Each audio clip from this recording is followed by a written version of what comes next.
que les artistes comprennent que Batamaye le balobi toyo kité mais ne qu'on a biso si bon musicien à lobby.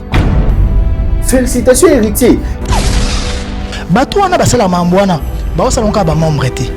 Ba osala ngo na ba musicien na bango. Les Gaulois sont fâchés dans mon entourage ba Gaulois ba siliki hein. Qui se sent piqué connaît l'affaire. Pourquoi ba aussi? Attends comment non? Ba porte-parole to ba membre to comprendre na ba musicien na bango. Ba za idéologie orchestre. Et au monde appelle tant chouchou patron opé yemo vanda pe déjà loba ke ngande mutu na tindaka ngande mutu na pesa kamaloba ngande mutu mukolo idéologie ko finga qui nous insulté Fally a insulté héritier sur les podiums d'un artiste et musicien. Très bien. Parce que l'héritier a découragé par comportement bon côté. Un musicien qui passe à la télé pour insulter donc ba bi ka yenenga yebo ko finga un tel trop bas.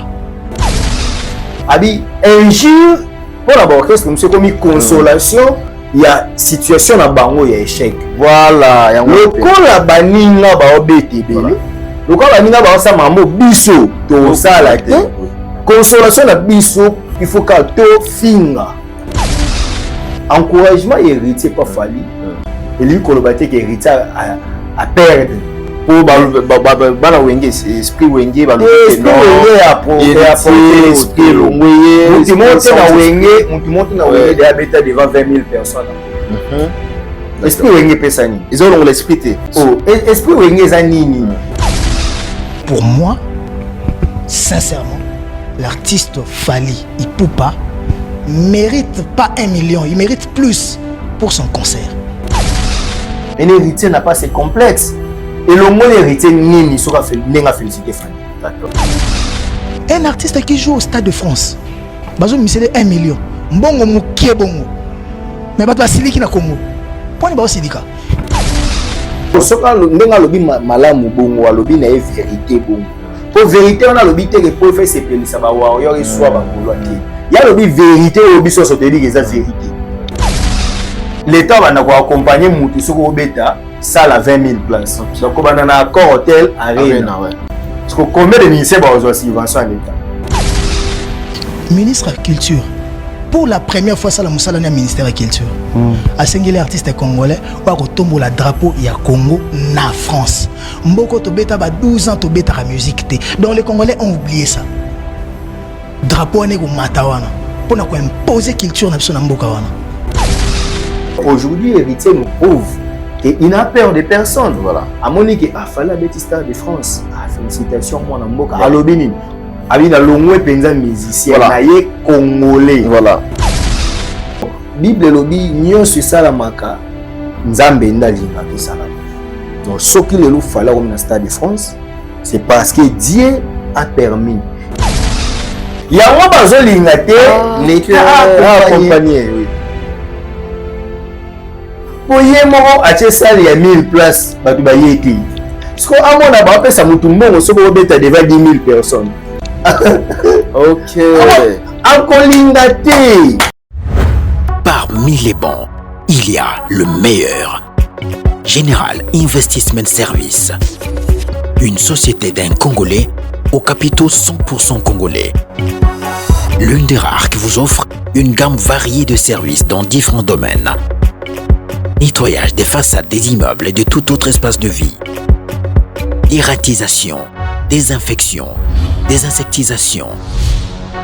Production de papier hygiénique, production de glaçons, spécialiste en logistique, spécialiste de l'immobilier, boulangerie, traitement des plaintes. Il met à votre disposition des camions-bennes pour l'évacuation des déchets et immondices. Le tout à des prix défiant toute concurrence. Contactez-nous au 085 090 19 99 ou au 082 79 92 076. Rendez-vous au boulevard du 30 juin, immeuble Virunga, appartement 6, premier niveau, Kinshasa, Gombe. GIS, le meilleur.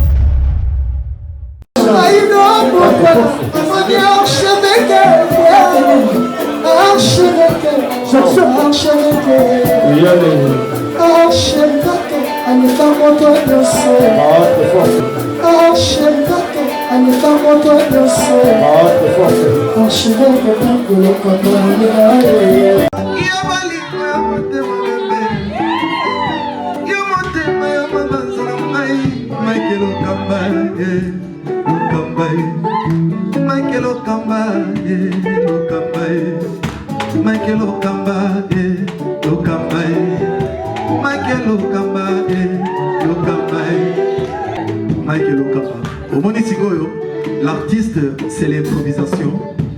Na honoré dans l'émission. Africa Elengi TV, votre chaîne, l'incontournable, la star des chaînes.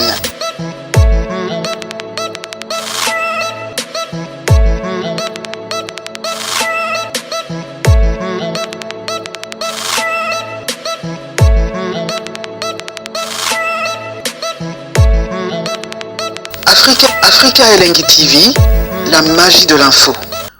Voilà, bonsoir chers amis internautes, bienvenue dans cette émission. Je pense que vous avez vraiment ébélé, vous êtes à la mission en ce moment, un peu partout à travers la République démocratique du Congo. Vous qui êtes de ces côtés, Londres, Paris, Allemagne, Brésil, vous avez vraiment ébélé, vous êtes à l'Africa Elengi Télévision. Merci pour votre confiance et pour votre attention particulière dans cette émission. Chaîne Bolingar Africa Elengi Télévision. Encore une fois, mesdames et messieurs, bienvenue sur nos antennes. Comme vous le savez bien, aujourd'hui, nous allons devoir recevoir notre invité. Il s'agit bien de Maître Steve Kambanga, en même temps journaliste, qui va devoir parler autour de cette actualité. Mitune Ozala Bisso, ma réponse et Ozala, il y a Steve Kambanga. Boebi, ndenge émission ewekenaka en termes socio-culturels, ce qui actualité zali, pourquoi pas retourner na invité au MBA succès plateau de l'Africa Elengi Télévision. Nous avons aujourd'hui beaucoup de sujets d'actualité mais biso dans l'ombango depuis que Daïda piana mon JB piana mon JB autologie voilà mon JB tobala Daïda, tomoni présence d'artistes belé, tomoni présence de Maman Denise Nyakero, tomoni présence en tout cas de musicien Adolphe Dominguez et absence remarquable tomoni Weranson de la forêt Igwe as absent mais entre temps Wera séjourne à Paris, Wera séjourne à Paris. N'importe qui a déjà réponse. Voilà, il est là. Nous allons à présent parler avec lui comme invité spécial dans cette émission. Et l'artiste Fally Ipupa Handicap, la merveille, est en train toujours avec des préparatifs. Ou Azanango, Nakati à Kinshasa, Azana Kinshasa, Fally Azaro Bongama, Azaro Lamba Sauce, pour que les deux mains, d'un côté Talia Stade de France, après Sabino Oyo Azaliko Bomba. Sans plus tarder, nous allons parler aussi de l'artiste héritier Watanabe lors de son passage. À propos à l'objet, en tout cas, c'est Pélissi Bande Rebelle, hein, nous sommes Bétissimi Tema, solo là, avec notre invité par rapport à ma propos, il y a héritier Watanabe ou encouragé et puis à féliciter collègue Naye au nom de Fally Ipupa Handicap la merveille. Nous sommes avec Maître Steve. Bonsoir, bonjour. Bonjour, bonsoir, archevêque Mike Lokamba. En tout cas, merci. Voilà, bonne santé, ça va? Hein? Ouais, ça va, par la grâce de Dieu. Ah, d'accord. Tout bon gagné, moi, Mikolo, des semaines? Ouais, bon. Il y avait une politique, Mikolo, yo. Non, d'ailleurs, j'ai été victime. Et, n'a aucun qui dit solo, mon téléphone, il a changé, tout ça. Désolé. Le numéro de la parce que le numéro de les cas sous-souté, Dieu avait fait grâce dans sa liste blanche. Donc, Nabokasi Abatbalinga, IP, moi, solution, moi, rapide, moi, Naginano. Donc, même si on a APLT, on a techno, l'essentiel, et permettre les temps à se ressourcer, et au moins pour tout boire quitte. Et puis, gloire à Dieu, samedi kaka, samedi passé, puis Nabokasi, il y a manager dans l'Imongou, il y a RTL, a récupéré qui sous deuxième numéro. Deuxième numéro. Numéro, nanga, et ils ont la possibilité de fois comment compliqué pour la transaction tout ça mais vraiment bon on a récupéré qui numéro il y a Liboso Orange on a récupéré deuxième numéro le samedi donc la minute tous mes numéros isolés d'accord. Alors c'était dit à quoi non irruption quand il y a voleur à la maison dans côté on a palais ouais on a un premier niveau mais ça prouve que gelelo au moment tout moi yebika parler tout ça parce que biloko neti ba bien mobilier bazo quitter bablo musu bazo été mais bazo ka mbongo na ba téléphone oh là là donc c'est ce qui prouve que et puis mutonga la moi rapide hein aboye musu so umeli moi nini donc bon l'essentiel tozali bon essentiel tozali et surtout que tozo parcourir dans la situation donc autour de ça autour il y a Bissoa il y a des voleurs, la criminalité, la voleur, voilà. On ne sait pas qui est avec toi. Donc voilà. Alors, il y a une question qui me revient dans la tête par rapport à Marambo Betty Solo aux victimes, il y a vol. Le taux de criminalité aujourd'hui dans la ville-province de Kinshasa est mati. Ngana tozala na mboka oyo. Pour qu'un combat criminel, il faut qu'on a mon afula. Babomaki mutu mona désert. Et donc ça m'a mis na babutu. Mais le est comme pena palpable na miso ya bato. Une chose est vraie, la criminalité existe depuis toujours et dans presque tous les pays du monde. En tout cas, crime est à la carte. Et même na Congo depuis des années, depuis to bando kola, au mona même ba sera ba mettre volontaire dans le quartier bimaka na ba 94, 95, 96 to ba petit au mona ke bakoma kolala libanda batambola pona lokanga ba criminels ça bloqué ezala mais na lelo en fait la politique publique ezala pona koluka kopesa ba solution moso ba cheo ministre ya tutelle ministre ya domaine wana eza po opesa solution po o sécuriser ba benga ngo ministère ya intérieur et sécurité ozomona donc ministère wana eza ya ko sécuriser ba population très bien eza na ko ça la politique. Il y a la police politique, il y a protection des civils, il y a même la direction de la protection des civils. Il y a la police, voilà. Donc ce sont des choses que nous avons eu le privilège peut-être de travailler, mais si on doit être clair, l'échec est toujours dans Moutou et ministre. Parce qu'ils prennent ça en bien. Le ministre de l'Intérieur, VPM de l'Intérieur, Maître Jacquemaine Chabat Nilouko. En tout cas, je suis désolé de le dire. Et le bilan naïe est satisfaisant. Parce qu'il est là, depuis qu'il est à la tête, il y a un ministère où ils sont censés sécuriser la population. La population, baza ko kufa, baza ko boma bango, baza ko perdre biloko, au moins ba braquage, ça et là. Mon apenza que Jomo ya kamiste na kwa na ngaba ya ba bete kutu masasi, bazie biloko, du coup. Et donc comme le tambola oyebito okutana ngo api donc comme le roi zone le roi Soweto et comme le roi ça c'est pas bien c'est pas bien moi je demande au vice-premier ministre ministre de l'Intérieur de prendre cette question au sérieux dans le cas contraire qu'il démissionne le roi Bisoto démissionnera là maintenant le chef de l'État doit remanier pour Luka peut-être un moto à la capacité il y a qu'à faire taire les criminels, c'est vrai, bah coexister, mais bah coexister dans plein au bazar dans moti. Vous comprenez pas ce criminel penza, il y a moi mon gars peine de mort on a linga penza. Pour moni maman droit, net bateau basambisi honorer une Porsche, la CPLité dans mon procureur ministère public a enseigné peine de mort non. Bababi bateau yo selon ministère public ou accusé bateau yo bazan accomplice ba pesi bango ba peine on a ba proposition ministère public a réquisition il est en proposer né ba juge composition de juge né ba kotala que dit la loi par rapport à la demande de mais la demande du ministère public pour la dame pourquoi a demandé bongo pourquoi a sengi bongo moto yo aza comme étant honorine yende pena la maîtresse ndeni basengeli prison prison à vie je crois et puis bato baza na bande nae basengeli bango peine de mort kasi parce que moni prison à vie nae wana c'est-à-dire tia okota tia okufa en passer les restes de vie nae à prison c'est la peine la plus élevée. C'est la peine la plus élevée. Oui, très parce bien. Que peine de mort, bako bomayo et sili nango. Mais ce que au peine que yo vandara, mon bima raté, tim kolo. Pour la congolaise, quoi, mon amour, on est malade. En fait, l'arsenal juridique, ce qui est vrai, les ana nous demandent le ministère. Voilà, proposition. Mais je n'ai pas aimé pourquoi.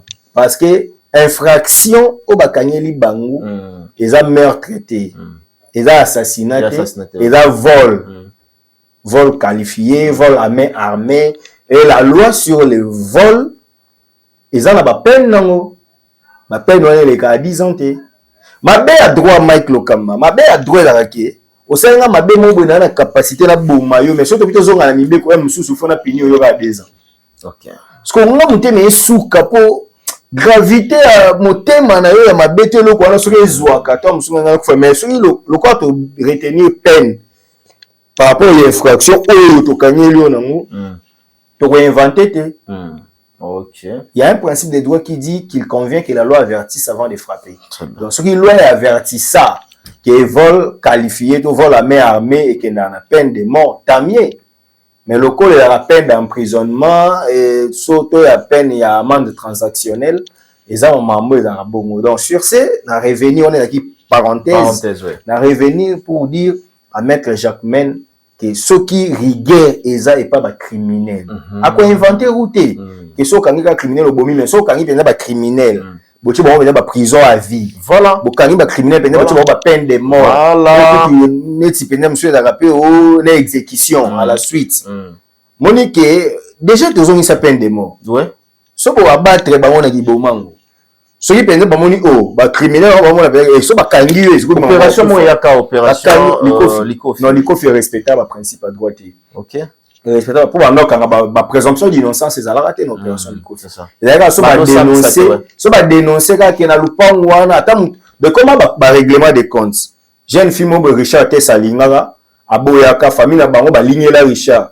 Le roi Richard a la boucle d'oreille na ye azana artiste bayemba mo ba yebisi bango mo na lupango wana mo Richard azaka criminel azaka kuluna tant ba policier ba ya ba zu le ba sambisa ba respecter principe à présomption d'innocence ba tirer MSP ba bomi ba yoti la bine bembe MSP bembe musupe mona te en tout cas opération likofi respecter ba principe ya droit te mais sikoyo ministère intérieur soki ba tie penzaki bokangi ba criminel avec des indices de culpabilité bozi bango bo pesi bango peine de mort bo abattre bango parce que bato bazo batama na anonyme o bazo yeba na te wana ba bando banga parce que ba rappel ba commanditaire ba pe batinda bo mimpe ba kondi so to ba mona ke nga ba bato ba salela nga ba crime ba kufi akodozet bato musu ba odozer sur ce je l'ai dit, je porte mes critiques pour que les choses changent. Voilà. Donc, le ministre de l'Intérieur, le vice-premier ministre, Maître Jacques Men,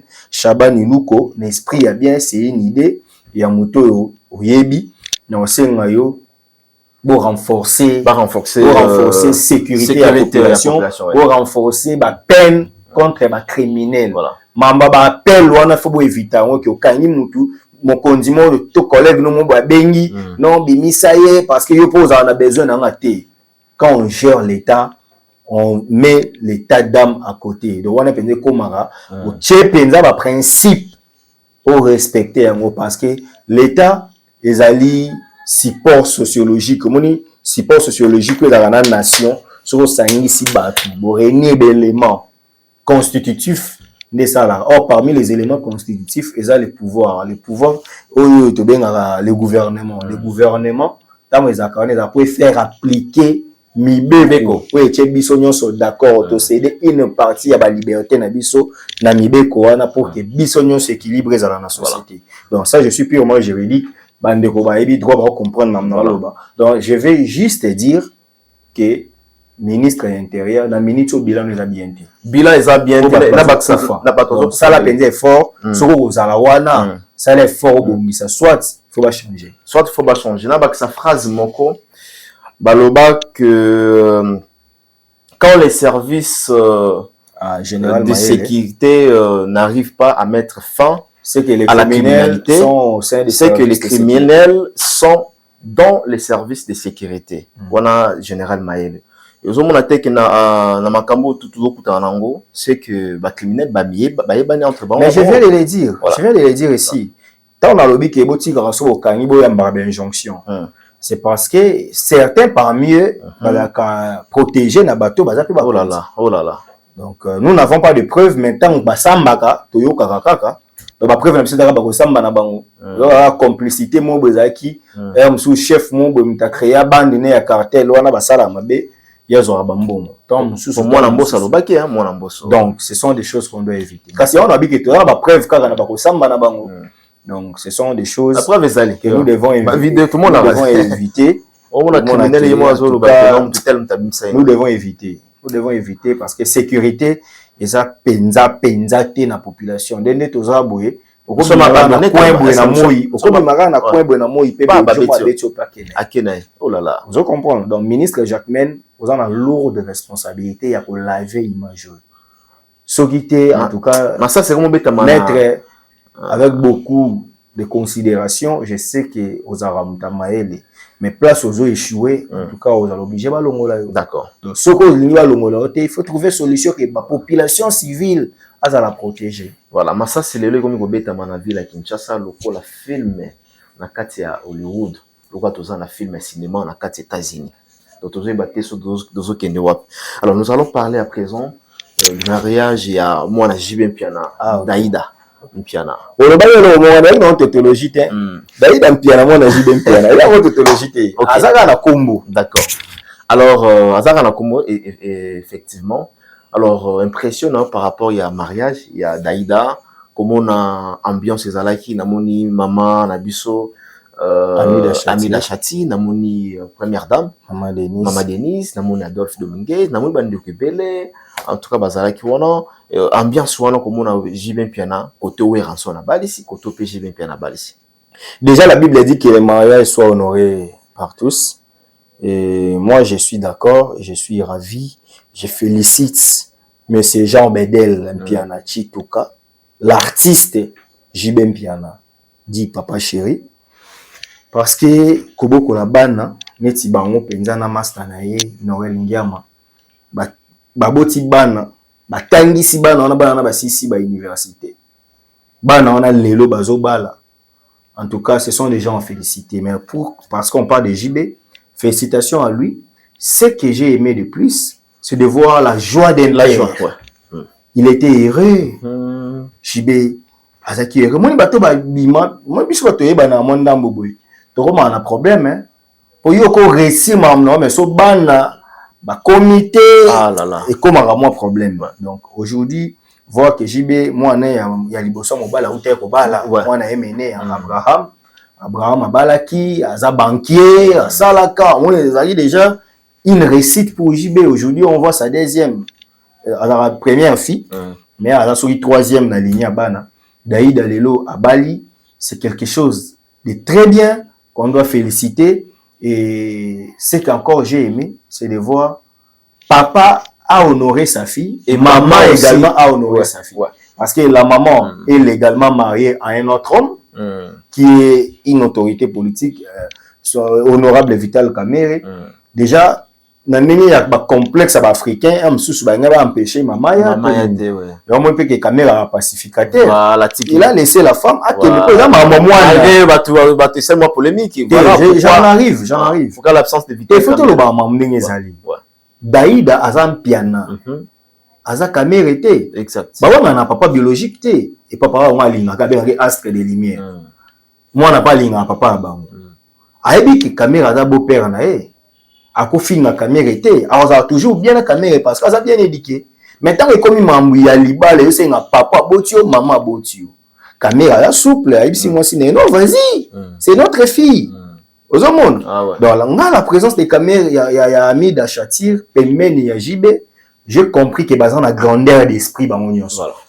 Et l'artiste JB et son ex-femme Madame Amida et le mari actuel de Madame Amida. Bango trois on a prouvé que baba mature. Très bien. Parce que ça mambo ba weko tshelo ba émotion té ba tshelo ba zuwa té. Ah ouais.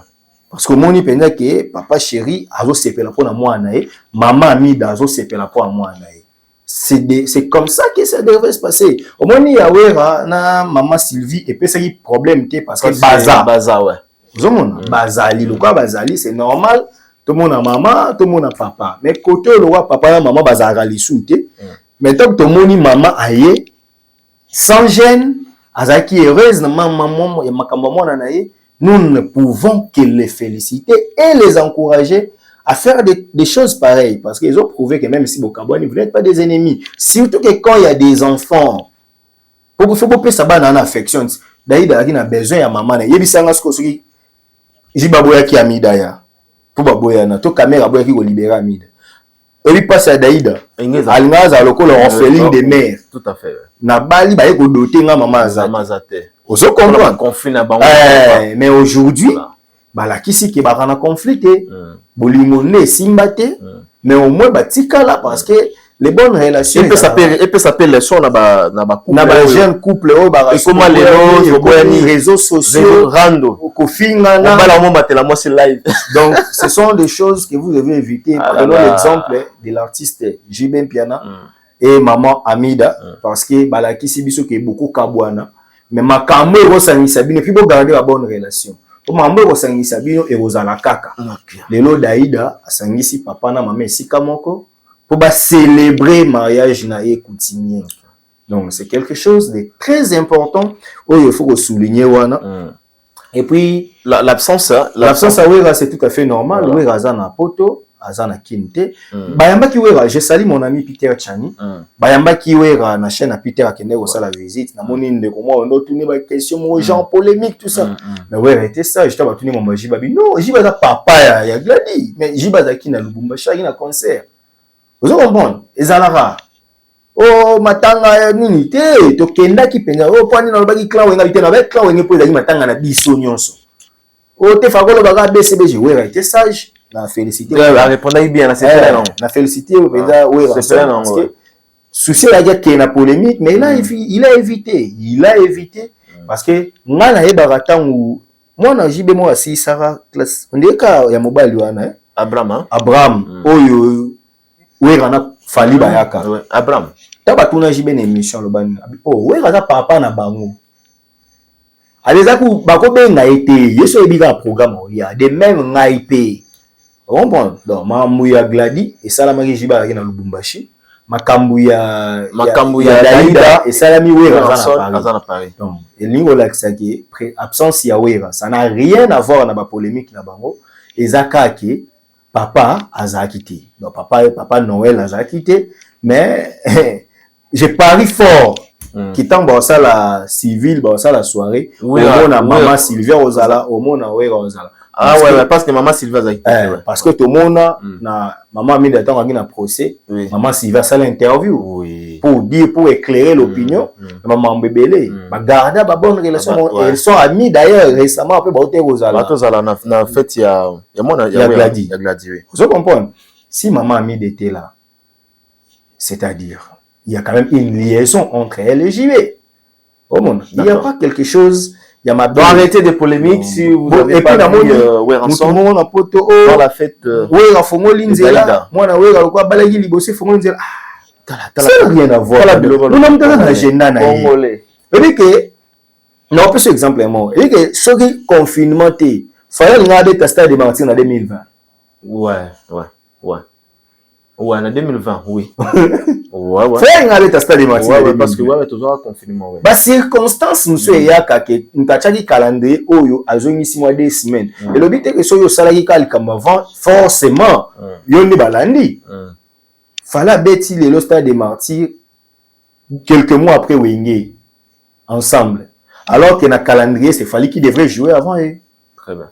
Ce que tu as dit, que Wengende, ça qui homme, tu as martyr avant, c'était fallu. Donc les gens doivent savoir que moi, na Wera, ceux qui a Bali, ils ont honneur. Il y a l'ibosson, il y a papa, il y a papa, et puis honneur, il y a des musiciens, pour te coller, il y a des musiciens, il y a des voyous, il y a des tarabana, tout ça. Mais aujourd'hui, tout le monde qui bango va prouver le contraire, que bana bango ça va. Et puis au l'honneur il y a des Congolais dans la communauté congolaise de voir que nos artistes bakoli sarabana bien babali sarabana. Le lot est mené à paix à son âme. Moi na ya bala simanae. Moi na bali Abraham pia. Vous comprenez? Toku misangote. Parce que mené à Bokola moi est bien. JB côté bana mi balé déjà moi c'est un bal babali. Ouais la coupe bana ka mi balé là mon quoi bali. Nous devons encourager de telles choses. eza kaka te ke toluka kaka to polémique là-dessus, pourquoi wera yete, pourquoi jibayaki te, pourquoi mwana wera mutabandaki liboso. Non, ça n'a rien à voir. Même banango bango moko basala ba mutualité na bango mongo boye na bana ko na bango d'ailleurs d'aller exaucer longo basala ba soirée mo basala ka boye ya bana ba anciens, ceux bana ba musiciens tout ça, bana ba artistes. Je vois que baza un problème te biso ka rende population quand biso na mitienanga ne bato toyaka pona ko polémiquer, mais pour moi je suis un parent. Je félicite JB Mpiana, je félicite Amida Chature, je félicite en tout cas Clan Wenge pour Kenabiso, Kota bien, Bola, à part le succès, Nango, so bolongwe na scène na banda kubuzaki ba papa. D'accord. Ça c'est une bonne chose. Très bien. Nous allons à présent parler de l'artiste Héritier Watanabe Goga, la Pulga. Tokota directement, on a vu faire ma solo Nabiso. Ouais. Héritier, lors de son passage, il a félicité, comme je vous avais dit tantôt, a félicité Fally Ipupa, a apprécié l'encouragement, a signé même na ba fan nae, ba kende ko somba ba billet, ba soutenir Fally. Et puis quand na passage Héritier, il a parlé beaucoup de choses. Et to banana na Fally na nenga encourager na. Na mona ki soto bandi na ngo izala mabe makasi, to banana na place où il y a Héritier. N'habite soyez au dérange. Tout maintenant on a place Héritier.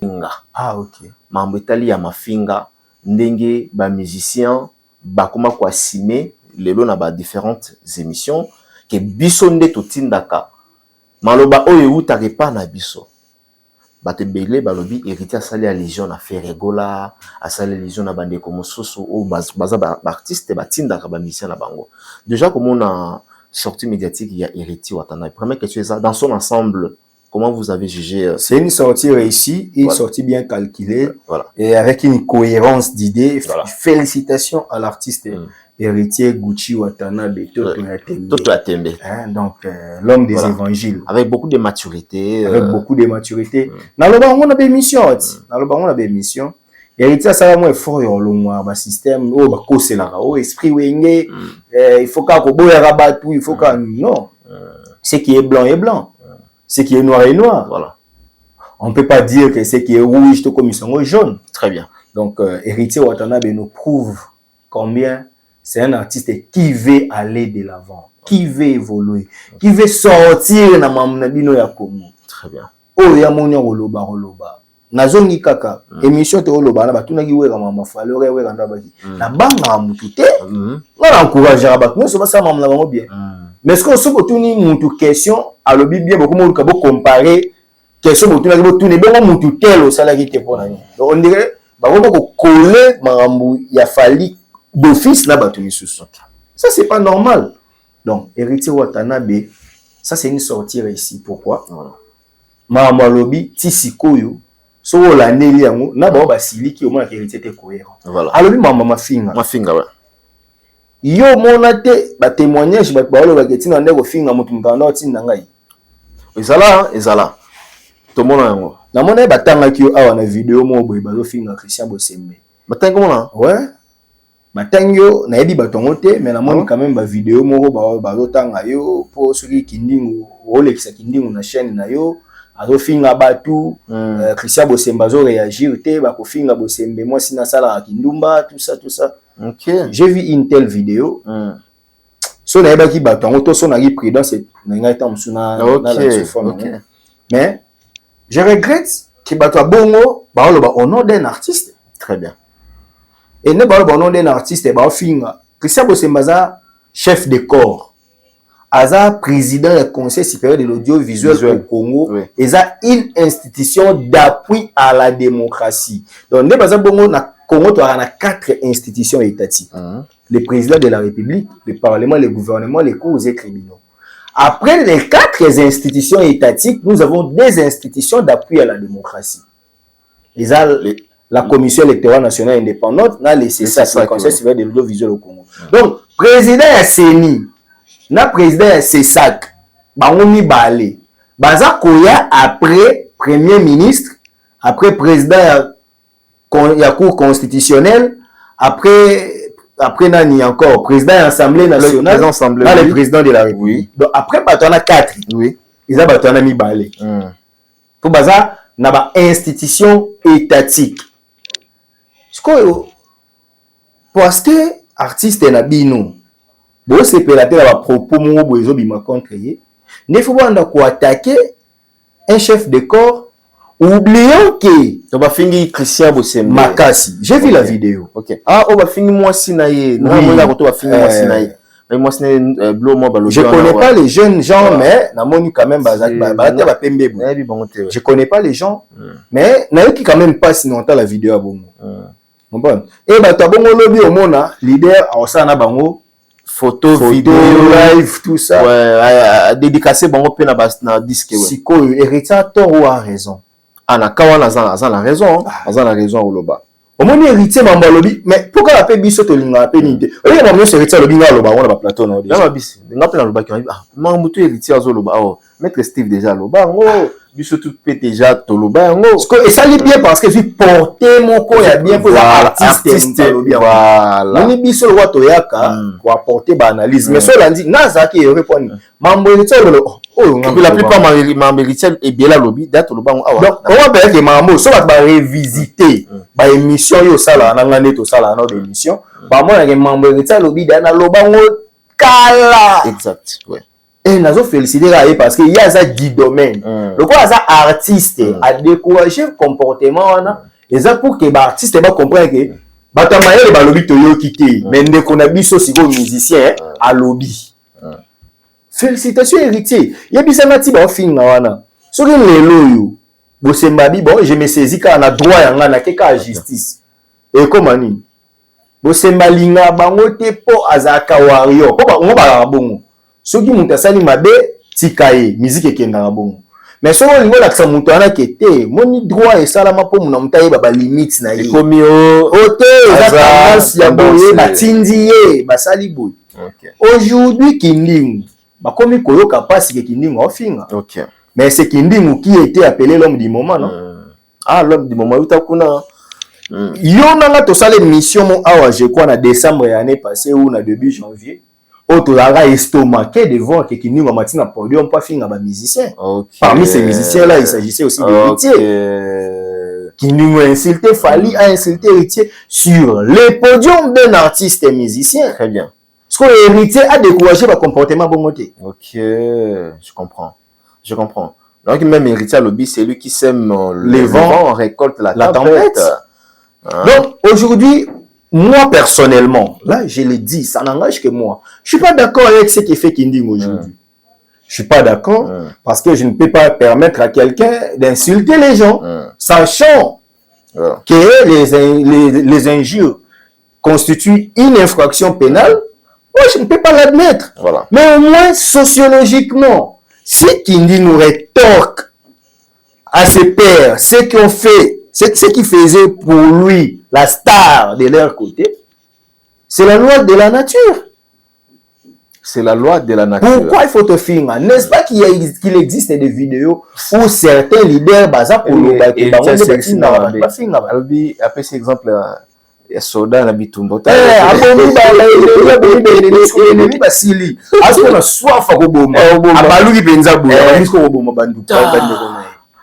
Tu comprends? Omoni, héritier, soki na bina ndako ko décrypter mambo héritier to journée momba. Parce que on comprendre que na baksa maloba basé belé. Plus on va kanisa ke toza wana, à part wana, il y a des artistes au penazanke. Omoni a posté na mutu lobby na mona poko. Mon ka lelo ni ba poster na tonga na lobby na l'émission a fini musicien. Tanga ofinga ba sisi akumisi pe mutu ana tindeke lobby na ngosusu ba poster akumisi mutu ana. Voilà. Mais au moins on appelle artiste a obligé biso to ndimaka ke azo mériter respect. D'accord. Donc au moins que bazara mon komi balé misa tuté. Comportement les belé ba créer batu. Voilà. Pour ba finir la kabango batu. Mais ba créer au scandale pour fali à inviter ba chroniqueur na poto. Ba lobi ke ma finga. Or fali tanga monaka batu wana ke ba régler ba compte. Na kombo na ye a se désolidariser na bango. Mais ce que bateau et wana o héritier zo lobela, eza bateau soko fingi aux la considération na team na équipe na bango. C'est cool. Entre nous, soit dit, héritier Watanabe a-t-il tort ou raison? C'est ça. N'est-ce pas qu'il a raison? Ok, héritier Watanabe a raison, comme a si bien dit Maître Steve Kambanga. Héritier Alobi, les sous-alobi, ils ont idéologie, ya orchestre na bango. Comment idéologie, n'engozolba ya kofingela batu. Ils ont comment on appelle musicien. Aleki na TV, abi hippodrome, ils ont salle. Et les Stade de France. Or, hippodrome, soit évité, ils ont espace à batu à PMI. Donc, idéologie orchestre. Ils ont que le Stade de France a une capacité à 60 000 places. Okay. Donc, quand vous perdez, nous, on mérite ça, un jour, pour l'orchestre, monsieur, comme une consolation, il y a situation à bango, il y a échec. Voilà. Le coup, la baninga, ba obété, le coup, la baninga, ba sa mambo, biso, to ça, la consolation, la biso, il faut qu'à to finga. To rabaisser bango. To la kisala ke baza et l'autre côté. Même si la réalité est réelle au vu et au su de tout le monde, mais nous devons nier cette réalité. Quelle souffrance! Donc, vous avez dit que, voilà, gars, il m'a dit orchestre, mon dame, mais avec l'orchestre, mais là, où il est là, sous mon situation, mon boué, pour pas qu'il prester. Et bah, on bimisse l'on biceps. Mais bah, ni là, ce qu'on va bêta, va contrer belé, wana, bah, on t'a la bino, bah, seka. Parce que il y a un seul concert, mon père, il y a un grand concert, on a année. Mais il y a un seul, il y a un mois 12.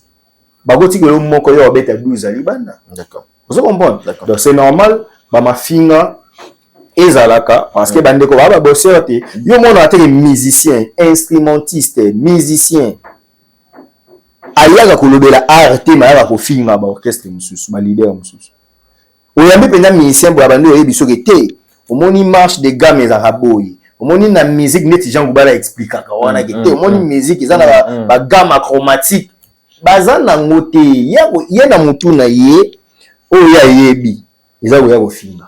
Alors, Héritier n'a pas cité les noms de quelqu'un, mais pourquoi les Gaulois sont fâchés? En tout cas, les Gaulois, c'est lui qui se sent piqué connaît l'affaire. Pourquoi on va aussi le cas? Attendez comment non? Soit attendez comment on va aussi le cas point. Ce que ça va c'est lui qui. Baknyo ça va c'est le cas. Ça va Gaulois va c'est lui qui. Bon ça va voir on peut babig ezagi bam. Très bien. En fait, nous avons bien. Socrate disait quoi? Win kete ipsum. Connais-toi toi-même. Héritier bois qui est libanga la moulida lobika bat ba film parce que ba siliki point. D'accord. So ba siliki c'est que ba se sentir né loko. Très bien. Bon, qui se sent piqué, connaît l'affaire. Alors, toyé na place oyo. Na zongi na maloba mo héritier kala na émission ote, l'émission mo ya kala héritier le kaka. Leur faire gola à salaki album oyo ba participant bazalaki bana to ya wengi, c'était quoi le nom? Dynastie. Tout héritier par rapport à la dynastie abi soki bits na weza pona to bundisa mutu moko ye balongola ye na kawana na liste ya bato wana. Alors lui même que non, pourquoi biso to yiko sangana pona obundisa mutu moko? Il parlait de Fally Ipupa. Et na linga lié question wana na intervention ya Fally ya héritier Watanabe, remerciement ya héritier Watanabe à l'égard ou à l'endroit de Fally Ipupa. Neni nous a interprété. Déjà, héritier a ébi l'histoire tour de Babent. Tout de Babent ba sangana objectif ba koma lola. Ba tonga tour et keti likolo. Mais là on nzamba sala. Apanza ba ngona no akaboya ba ngona na ba langue. Mamba loba ba yo kana lisute. Et confusion kota tour de Babel se krola ba panza. Et ningo loba ye. Soki mutu moko bino nyoso bo sangana contre c'est bo mona kaliki bino. Très bien. Mais l'héritier ne veut pas ça. Okay. L'héritier est sûr de ses compétences. Puis on a pas na ça pourquoi faut sangana contre mutu moko. Voilà. Soki concurrence, faut la concurrence normale yanga na ye. Et quoi la télé et puis la concurrence auto benga loyal, yanga on héritier au sala. OK. Parce que héritier a commis né ko travailler na falité. Héritier a commis pire falité, mais hasard réel, hasard juste devant les évidences. Face aux évidences, on s'incline. Hein?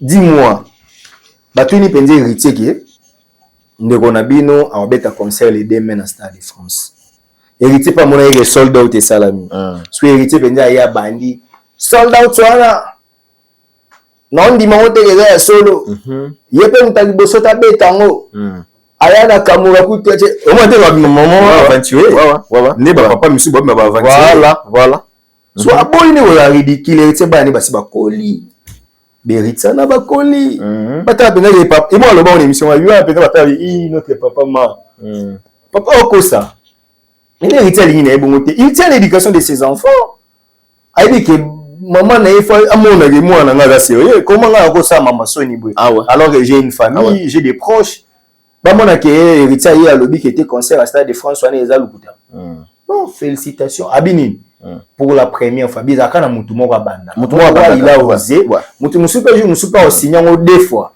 voilà dans le message na mutu moko afongola kinzela donc moi je suis d'accord encouragement héritier pas fali et lui kolobate que héritier à perdre pour bana wenge esprit wenge ba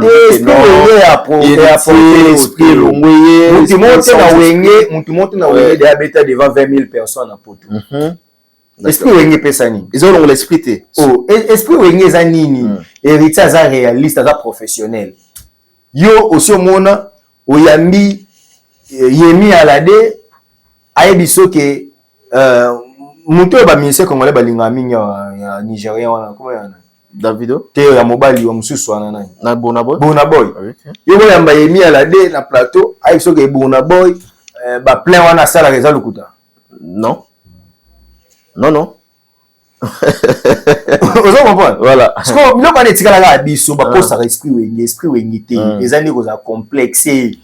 So on a un complexe d'infériorité au bandolinga oboya muto ozo mona kalekio.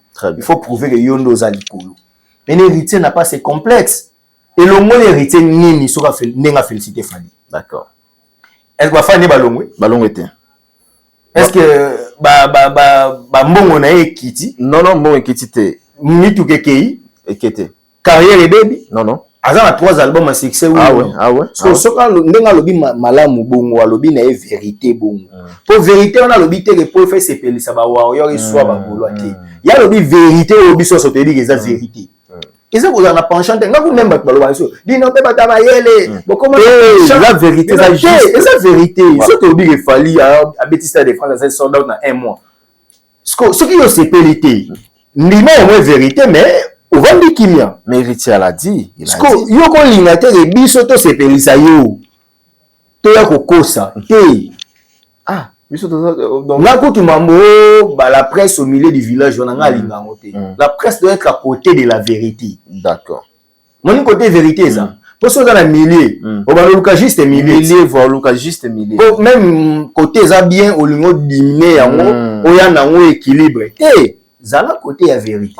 Donc aujourd'hui, héritier nous prouve qu'il n'a peur de personne. Voilà. À Monique, fallait Betista de France. Félicitations, mon amour. Alobini. Abina longwe penza musicien. Naye congolais. Voilà. Naza patriote. Voilà. Na miche na posiko yaba Richard Tessa, yaba Mike Lokamba, yaba Donacimento. On a vendu penza bonabige. Biso pe na Congo maintenant Stade de France ko. Drapeau mboka pe télé. Vous comprenez? Parce que mutala na cohérent na makanisi na ye bongo. Tokofinga ye. Et ça j'ai aimé aussi à héritier Watanabe il a dit akumisi na nzambe. Voilà. Tala eloko wana. Je glorifie Dieu. Il reconnaît que c'est Dieu voilà qui est en mesure. Ya kotombola. Et puis héritier de lo muté a outi ayekoli musique na Kinshasa. Omona akomisi nzambe pour mnike moni nzembo ba emba aloko tangana se tomboli likolo héritier voulait dire ça d'accord akomisi nzambe pour moni nzamba kozwa mutu na musique na biso ya ghetto awa ani bebe ko la musique ti a chepe date na Stade de France na emo be yesi voilà parce que héritier akomisi le nzambe et bien héritier ala ba racine ba chrétien aemba dans nzembo mo awa ya nzambe non l'héritier reconnaît que nous sommes tout ça. Comment même bateau va croire dans la kisi tout ça. Qu'est-ce que nous peut possible? Faut nous en permettre. Oui bah très bien. Parce que Satan pouvoir en on appelle ça. Nzambe. Donc Bible lobby nous sur ça la maka nzambe ndalinga ke salam. Donc ce qui le fallait comme dans Stade de France, c'est parce que Dieu a permis. Et Dieu nous prouve qu'il est capable de prendre n'importe qui, n'importe où. Au penza qui a Mephibosheth na au débat. A Memieti na palais royal à Liena David. Donc ce que Héritier a raisonné, tu écoutes la musique, tu as avant, ma peine à la place, on a écouté la musique, mais l'élo, Zamba commissionné na niveau que devant plus de 90 000 personnes. Ok. Pour boire concert. D'accord. Arrivé, les appels à Congo, ils ont la sol français. Attends, maman, ça habite aucun Zambé Mutako Sam. Vous comprenez? Ok. De voir ta peine habiter aucun Zambé Mutako Sam. Très bien. Boss live. Dans mon avis, Marambo et Pesaki, Boss live, topé c'est Bambo, tes places à Zalé, Riti Watanabe. En tout cas, Ningisaki Mokil. Donc, pour le peuple congolais, Bamon a local que non, gouvernement ou bien l'État congolais, il faut accompagner à Kaba jouer. Donc, artiste, ben, a droit dans le bon béga l'émission. Alors, la CPN Riti Watanabe, il est allé très loin. Bravo, Goga. Alors, lui, il a parlé de fierté nationale et de fierté continentale. Alors, ndenge artiste atalisi monene ya likam oyo projet oyo Stade de France. Pensez-vous que les autorités congolaises, n'est-ce pas, bakoki ko accompagner cette affaire de l'artiste Fally Ipupa? Héritier dit biloko nyonso héritier lobaki eza biloko nga lobaki na bakisaki élément moko nga lobaki na banini élément alobi ebi ke basasem basaba metindaka mbongo awa mpona ba œuvre na biso bebi ke biso ba musicien tokotisa mbongo leka ba joueur pour joueur signer un contrat na ye personnel ye moko mais mbongo so okota welaka ya ba équipe nationale to ya ba club mais tala ba club na biso combien de fekenda na finale. Ok. Tala ba club, tala l'équipe nationale na biso bazwa des titres. Moi des chaînes moi troisième place pour tout le monde ya ba 98 pays bien maintenant. Ata toke na ba 98. Au monde ke baya na ba troisième place mi balé des cannes des chants. Ado suka museka papa. Siko ba musicien so unité Fally lelo nenga tera na streaming.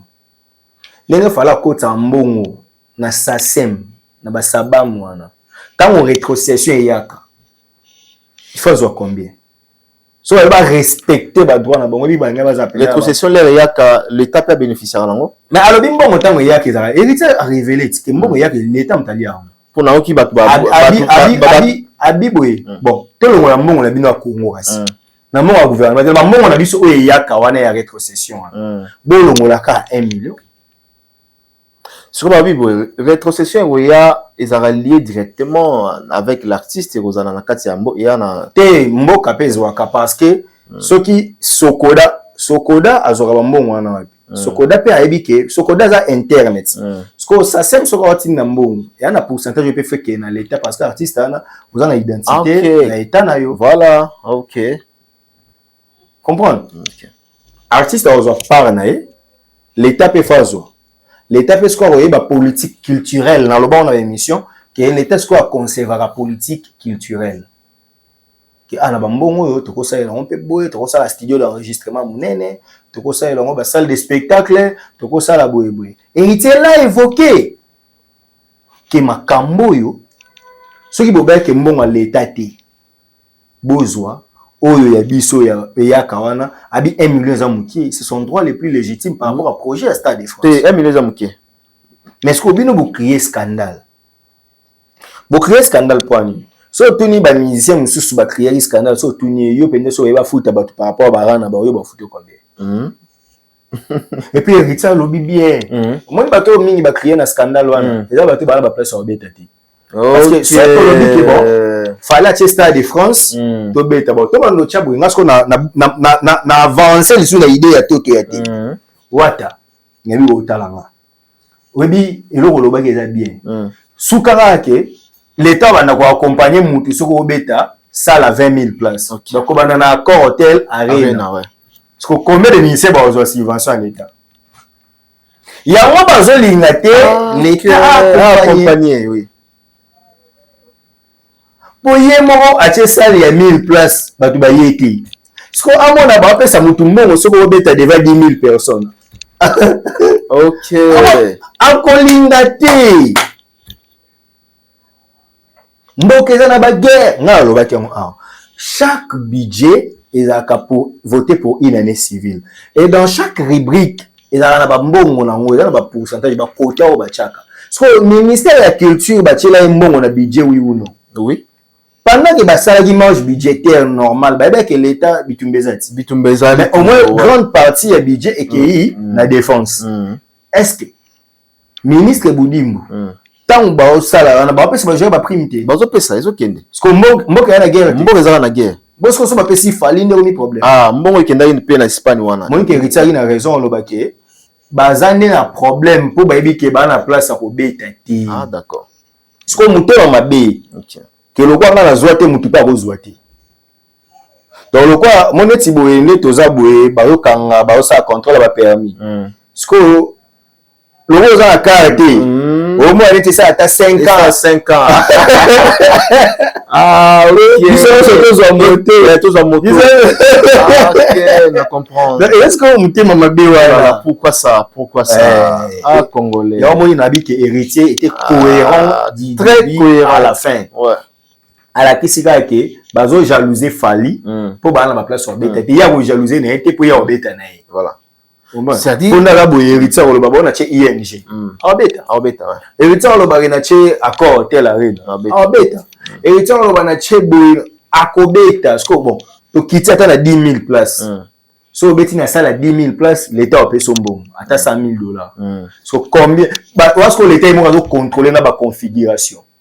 Configuration vente billet. L'intention de Joël Bango. Et puis que ceux qui gouvernement et ça les productions bah musiciens y a moko. Et bon encore ça combien? Ah, na le bango ba émission ah. Je crois Mambouya concert à solidarité.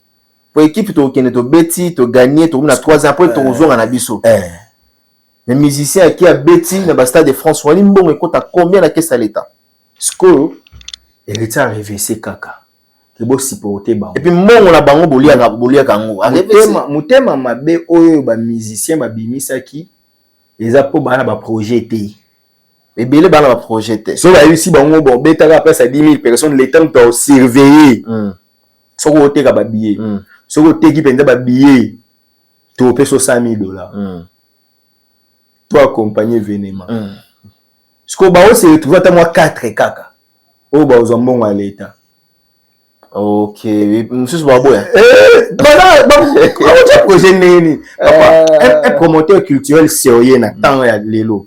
A cause de mbongo na ke pesa ka mutu mo be pas musicien. Il faut la produit demander. Voilà. Son produit a la périmé wana. A la erreur, il y a au moins un produit ou a demandé lelo a évoluer makasi. Nandenga qui congolais aujourd'hui a la hérité. Congolais a bébisa makambo. Congolais pela kwa moyini ya moto. Tu vois le wa tete cohérent. Makambo Congolais kuma pela moyini ya bato. Donc voilà, c'est vraiment malheureux tout ce qui se passe. Alors big so ki kutu ba biba ça sérieux 1 million na muti.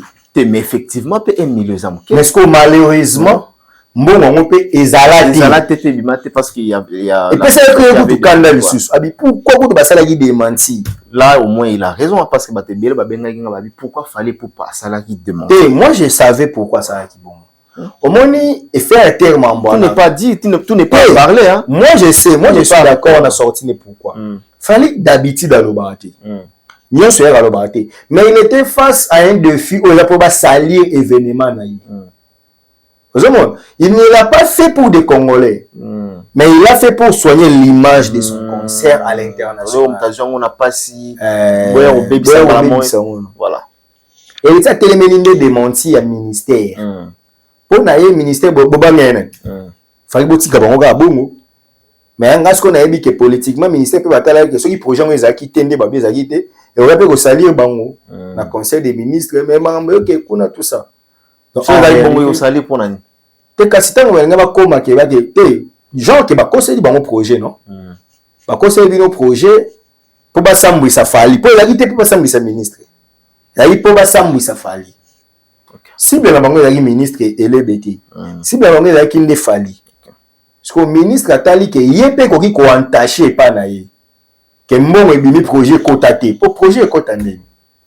pour me libérer en bon yara na ba on émission non OK est-ce que botuni ministre à finance est-ce que ya bimisa kimbongo na ba on émission ba na ba ba commenter na émission te mettre mboka wana ekendaka boye na ndeko expliquer par rapport à la chaîne des dépenses une émission na yo talaka na ba commentaire au monde ba misu ba sanga te Congo la ko ngai na yebi ndenge gouvernement tambolaka je ne voyais pas que beaucoup de ces lettres on a déjà fallait ça annoncer qui déjà babillet bande côté comme et puis batu bande ko finga il fallait te ka basombele babillet ba bande ko mona ba forte demande na notre salle émission to mona pendale muta koti na site na ici aux a derrière 22 000 personnes parce que yo za derrière 22 000 personnes wana batana bando senga babillet était le gouvernement te sombele ba babillet tu vois que muta mabe ezali makasi voilà donc photo alors parce que na moni déjà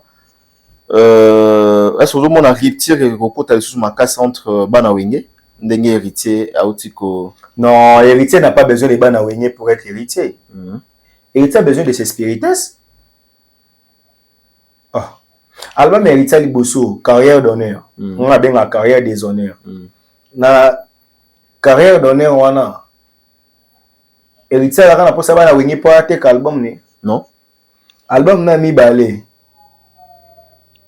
ezaka ateka affiche ya no mona héritier wata yami sato ateka mona na yemo tango héritier beta d'homme de Paris abeta na komba wenge non yemo abeta scène musicale na komba wenge yemo sko wa posa bana wenge bon aboza aza en bon terme na bango ba ope ba silikeli mais au moins il a dit la vérité soki mona wenge mo asali mambo fale osala héritier on ndima bonenga ndimi mambo fale lobike alobika beba na bana wenge oh Mike Lokamba ndenge yo sala chaîne obenga ngana ya osala émission soko sala chaîne ote tenga to ndo sala émission non tenga to ndo vanda kana balabala boyo to raisonner mambo comme émission non to za ko honorer yo to che carburant to che boye to futi transport to ye pa na yo po to sa mambo ça sérieux très bien donc ndeko mususu maître Steve Opejo no yamba mais soko ça mambo ça bien non yati ouais so na moni ko sala émission bien na moni que cadre ça bien ni ça bien to ya eza bongo lelo héritier lobi a fali o fali a ken na place au non Congolais arrivaté d'accord déjà Paris la défense arène et la devoir à ken na stade de France ça sali sold out parce que héritier po aza mwana wenge azo battre la relation bana wenge aloba ke fala kosi non jour oyo bana wenge neti banani bon na pesi ka exemple moko bana wenge o akosa pe mo makambo pesi exemple to zika Mignon Abraham ape mwana wenge ouais jour Mignon Abraham a rocha stade de France toi tu you arène héritier o ya ibisa bino ke te lo kwa za mwana wenge ngana ko soutenir yete ezala ata to vandi penza boye Alain Pelabi abeta Paris la défense arena mwana wengeti parce que héritier o boudon a boudeta to vandi penza boye déplique azobeta ata accord hôtel arena héritier o boye on va azana problème personnel na batuti héritier ni ka la biso ka problème personnel na mututé mais azane na concurrence na ba collègue ne ba artiste et puis la concurrence positive c'est-à-dire si frère a sali boye compatriote a sali boye nga pe na ko sala boye c'est pas sorcier vous comprenez très bien dans la moni na ba page ba le mususu ba ko ben héritier à côté na ba leki ya boye les est-ce qu'on manque d'argument parce que yebi sa batwana baya babanda ko monde biso to sa décryptage voilà babanda ko décrypter ba mot ya héritier mais pas contredire yango voilà avec des arguments solides baza na muté d'accord donc consolation na bango za la mafinga OK yepesko akondana très bien bonde bazana baba lo héritier baba ko mo ben héritier porte parole a fali leki ya azoluka soutien ba warrior pour azana ba idée tant sous sa date tout ça bon so ici bon ça va oh non sur le biga stondimi mais boloba oui ou non que na orchestre ya bino ba finga. Très bien. Voilà, c'est sur place à cause. Oui ou non fallait à Stade de France à ça les soldats. Ce que ça on ma cambo héritier lobby. Mon biso na droit un avocat problème de la argument. Un avocat ne sèche pas. Un avocat qui a plaidoyer. Il y a un avocat qui a la mutabomi mutu devant tout ma gagner le procès. Ce que bino so bon argumenté. Mais na baloté aussi. Na kuté no benza boza na argumenté. Na benyo matoi na pesio cour ko na ona so mbasi makoya gati. D'accord. Très très bien Steve Kambanga, Torom Trochité Nabiso. Selon vous peut-être question à Souka, pourquoi certains musiciens, certains artistes et musiciens restent distants ou silencieux face à cette récite de l'artiste Fally Ipupa? C'est le complexe d'infériorité. Bandimagité qu'un Congolais au sein de Fally Osala. C'est pourquoi je félicite Nanga Bato Baza vrai. Au babi qui était au autombola bendele. Et Berendo mo ba mwana ba okam yo comme bendele. Comment? Mais ce qu'on a TV so aye rien, c'est l'autre côté. Aucun d'imaginer moni mutu mo babi. Stade de France en soldat et salami. Ah, on va pas bien. On anticiper ngaïpe mamba. Babiye zo mona na te. On va ce qu'on dégaine temps donc mutu a mona benake moi na ma réussir. Mais na trahir te vieux à kabelanga mo ba 200 ba 300 soka epoto. OK. Mutaoloba donc mutaobe la poto maza intégrité. Donc quand on lui dit que mamela numérique azo comprendre que QR code ba bombi yango pour éviter un sous ba piraterie. Quand on y le même jour, il y a concert on a ndem sous ba fongola mon aga ba message côté libino OK quand le présenter bio kodi. Mais ce que ba linga po ba prouver bango ke ba sombi ba la accept bango do bango ba juge. On a sombi billet nanga na on a réseaux sociaux ezole ke la bango yo OCP là ezole ke la bango mabe ata moko ba pesi ba différence ba billet Paris la Défense ba mona ba billet ING Arena ba voilà. Les Congolais ont réfléchir à un raisonnement mécanique. Alors que le dynamisme est ça a avancé. Par exemple, la défense Arena est en 2023. Stade de France est en 2026. Et 26, oui. Donc, tous les 2 ans, 3 ans, il y a période douane. N'est-ce pas que les choses peuvent évoluer? Par exemple, la défense Arena, au début, quand tout ça, l'invitation, j'ai des invitations, il y a des fêtes au Nord-Kende. Invitations sur la vidéo. On ça la remarque tout ça, donc c'est 5 ans. Mais ils ont dit bon, des invitations à carton, voilà, la conception, et ça va et combien de vidéos, voilà. Et combien de vidéos. Ce qu'on y a un moteur, on a qu'un fait un master en 2018, une invitation à carton. Ce qui est le na papier, na papier duplicateur, ba kati yango ba komaka l'invitation. Ce que ce qui na archevêque na biso le kamane na ba di effectivement boy, wa invitation ezate. Et le relaxing invitation papier te c'est go qui effectivement. L'invitation mo le cadeau. On fait le penda le roi cadeau. Na so na 4 invitations na ba fête na novembre, ba fête na décembre. D'ailleurs, master oyamba qui est pas au bal natanga komboyete ya. Natanga komono. Tanga. Nani Diego. Diego Kaiba. Azobala donc Kalaté. Merci, félicitations. Et mariage na yo. Bon vent na bino. Donc sikolo après une invitation électronique. Invitation est en mode document. Sauf fongo au tangi. Au côté. Sauf comme une salle comme les autres. Donc au comment et puis il habite dans ba poto na ba poto même sur ba stade à la empreinte. Ouais. Pour son billet. Sauf comme tu as empreinte ba retrouver. Parce que nous tu peux ça 30 ans na poto. Azo ba question na moni billet te boté qui gros attendre la site atala ce qui combien de personnes ba somba qui ba billet en gros. Tu photo to s'intégrer dans mon bébé. Les gens ne comprennent pas que Stade de France ba noter que ba billet en gros té. s'intégrer dans mon bébé. Au moins, Stade de France, a un grossiste, a tekeli pe ba grossiste, moussous ba côté comme bien. Ah! Bon. Bazal argumenté. Un peu ce exemple, moi, on est si n'habite à soyez na poto, na rose aura téléphone na tche pas bon et bimi simbo. Téléphone na tchegab, na swape pas. Sikoyo. Nyenye sala mabungu. Nto vanda sko na kin. Ayebi mambana te. Ali ke ils ont magie faut carte. Il faut ga carte. Sko bobandi oswana. Bobandi oswana.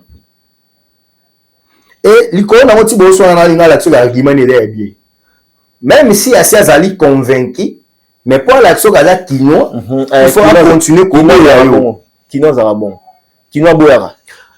Au moni fali na minute oyo. Bomo la télé a oumeli na kine. Ouais. A oumeli, c'est dire quoi? Oumeli hein? Mais il travaille durement, il bosse. Bah bosser régulièrement du matin au soir. Oh, ah bon? Boss comment ça ni promotion bossa ni. C'est la défense c'est ici là. C'est ici déjà. On minute so beaucoup moins c'est la à date. Et beaucoup moins la jour en jour. Dans la minute là ni beau préparer spectacle, bon après na studio. Donc fallait la minute autant on bino beau film na raïwana. Tabino beau luka beau critiquer azo préparer spectacle les 2026 et puis azana studio. Donc azana misa ni balé. Bah travailler live, bah travailler studio. Bah travailler live, bah travailler studio. Na temps on y a la mukaka. Yo dodo. Il y a des réseaux sociaux qui font des choses aussi. Il y a dodo, il y a dodo, il y a travail. Il y a dodo travail. Na midi il y a des gens studio. Il y a dodo, auto film. Mais en 2026, on a la fête sur le là. OK, en 2026, il y a Stade de France. Succès. Album à Sikiko, il y a un succès, Stade de France, il y a un succès. Parce qu'on y a aussi comme thème pas si on bandi on azo kosa. D'accord. Je pense que tout a été clair. Dans l'intervention, il y a mon amboka Steve Kambanga. Vous comprendre parce que vous avez un passage naïf, vous comprendre, il a été très cohérent. Il a rebondi dans ma propre héritier Watanabe, tout survolé, dans ma détail, dans la phrase ébélée héritier Alobaki concernant à Salaki lecture. Il y a comportement à musicien, il y a comportement, il y a qu'est-ce qu'un musicien. Alors, vous avez une intervention, point de vue à Ndeko Nabiso Steve. Je pense que tout comme Nasuka. Peut-être, dernière question pour te chiter Nabiso. Ferregola séjourne maintenant en Europe, à Paris. Bon, de Toyoki, que Karaté, a annoncé stade, non, a annoncé You Arena, Paris La Défense. Bah, comment on peut l'équipe belé? Azo annoncé You Arena Paris La Défense. Pour nous annoncer date, nous avons même des artistes comme Fali, des artistes internationaux. Pour nous annoncer date, il faut on peut s'abisso na nous qui notre na kepoto, ba tout le monde ba démarche tout ça là après date c'est bimi. Pour ba nous na mona fin de la qui avec Fali par exemple, bien qu'annonce qui en c'était pas officiellement, na ba concert naé, bien na ba émission. Maman aujourd'hui annonce sur page naé. Pas rien kin. Oui, azaina kin. Est-ce que pour nous annoncer date il faut qu'il y ait poto? Pas nécessairement. Bon, les stratégies na essengi bongo. Stratégie na essengi bongo to concéder peut-être aussi ouais bah que équipe naie na page naie annonce concerne accord hôtel arena mais ça les baraté. Ouais, ça les baraté ouais. Oyebi que ya prometteur au funda nani ba politaire ya Paris La Défense arena. Et puis ça les a informé na mamona tout. OK. Je parie fort que les lopocha ba fan naie na confiance. Il faut que moi vidéo n'engé pas signer partenariat. N'engé pas louer salle pour moi na raison mamba solo. Parce que moi babi et pas na ça mi moi belé par rapport à salle. Babi ah y a pas que no beta concerne Stade de France. On a posé ça que non. Tu as expliqué yo. Premier que il y a ça ayate. Ba aya ba fali ba nini c'est du professionnalisme mambeleki. Yes il y a des antécédents entre yena ba salle wana. Donc, c'est une équipe à Makasi, il faut convaincre, sur l'équipe n'est pas à louer des mercenaires, des équipes, des consultants, ou des porter projet. Non, projet, on va faire ça, contrairement, il y a les cas qui, quelques temps passé, les abos. Parce que dans tout ça, il faut, oui, tu as vu vidéo tambola, ma fa ne ba lembi ba lembi bitumba mo pola kaka wa lembi yo mona landa te jomo azolo ba ah wala na ouais na la qui sumi ba lembi ça tu déjà ba lembi oui siko soki alinga convaincre bango il faut tant ça prouver bon on est ba démarche ils ont ça là pour moi que ça réel donc moi je pense que ça na ngoma bete akende parce que à buter dans problème belé ou autocritique qui d'amateurisme donc ça suite logique babilo quoi na le baby saki cette fois-ci il veut prouver les as qu'au concert en solo mais pour la moto à l'aise il ça nga fala beti par la défense à quel stade de France a besoin d'exercice belé OK tant Paul au stade de France a qu'il déplace mususu bino bon mona raza tant musu na Brazza tant musu aza soki na Togo bon mona partir kuna parce qu'il est présent avec vous via ses pages, via ses canaux officiels, il y a un réseau. Donc voilà, alors que faire encore besoin, il y a ma présence physique. OK, donc c'est ça la différence. C'est ça en fait. Merci. Mais étant congolais, on a souhaité à Beta. Non, Paris la défense, oui. Non, souhaité à Beta. Et puis, tous la communiqué officielle, bon, nous avons appris dans notre possession. Ça, production, et Beta qui est ensemble, apparemment. Les Beta, apparemment.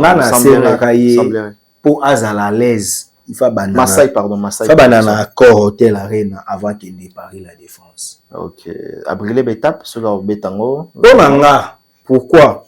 Moni cursus honorum, la carrière des honneurs. Et dans la paix outi awa. Moni Moïse Mbi était un interview dans le baki. C'est là que la salle nous va essayer banda boui tout à là. Aux hommes. Et ça ba réflexe. Bon ça va faire m'embouter la pression. La pression. Bon ça va m'embouter que de la procédure. Et tu as droit au baraké. Sur les procédures les a biaisé, suite logique et ça compliqué. Donc vrai maître avocat va gagner même sur procès dans la procédure.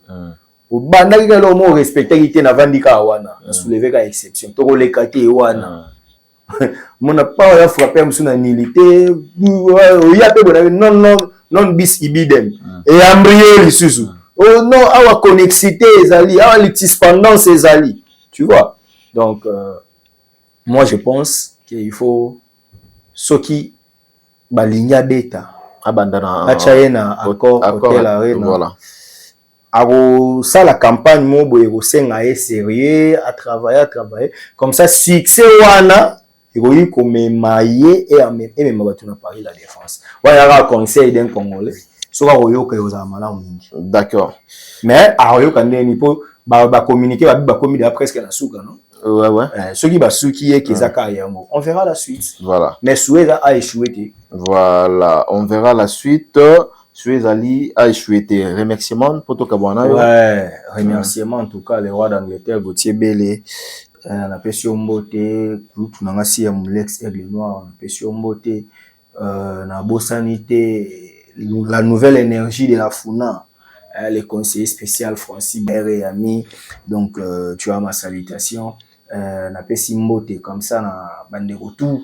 Oyo bazalaka biso donc Karine Mouimba Manoy Business, je présente mes sincères condoléances na bana mbila donc ba master na ya promotion toti ko perdre moko na biso Salima Mubwana donc moi classe na biso totanga na to présenter na ye donc biso nyonso to kutana to solola na yiki e ozamala mingi to kunda master na biso na dignité surtout Kakufi na kobota donc aboti mapasa ye akufi en tout cas paix à son âme Salima Mubwana mutu na ngai yana benga wangu donc mutu na ngai vraiment paix à son âme courage aux amis de la promotion donc bandeko nyonso tokutani malasima tango archevêque obenga biso quoi merci na Richard Tessa Bolse Juma donc équipe. Voilà. Il y a Africa Elengi, Nayomoko, le top manager. Merci beaucoup. Steve Kambanga, je dis merci. Le patron, 3 fois boss, Freddy Batanga, na Katia Brazzaville, le patron. Topesi Bambote, place à Zotalabiso, na compagnie na Yepe Mobimba, Bazotalabiso, de Brazzaville, Security Guard Congo. topesi yango mboti ezosala mosala très très bien mpona kote etali ya sécurité mobimba ya bana braza bandeko ya braza oza na posa service contacter sécurité guard Congo et pas ya Freddy Batanga le patron.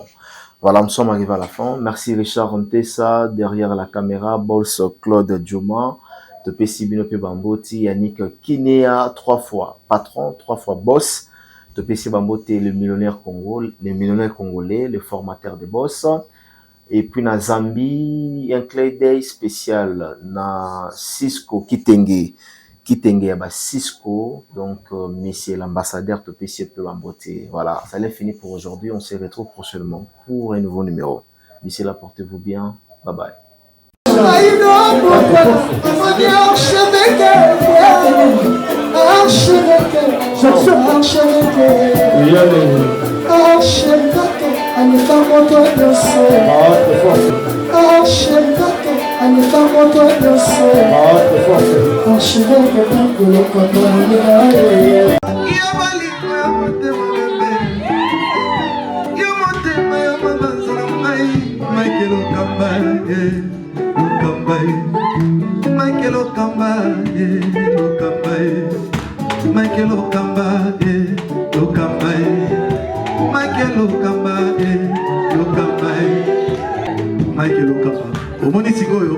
L'artiste, c'est l'improvisation.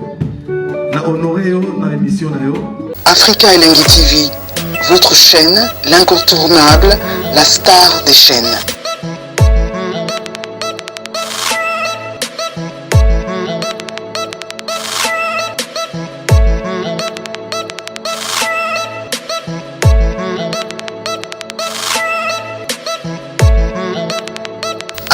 Africa Elengi TV, la magie de l'info.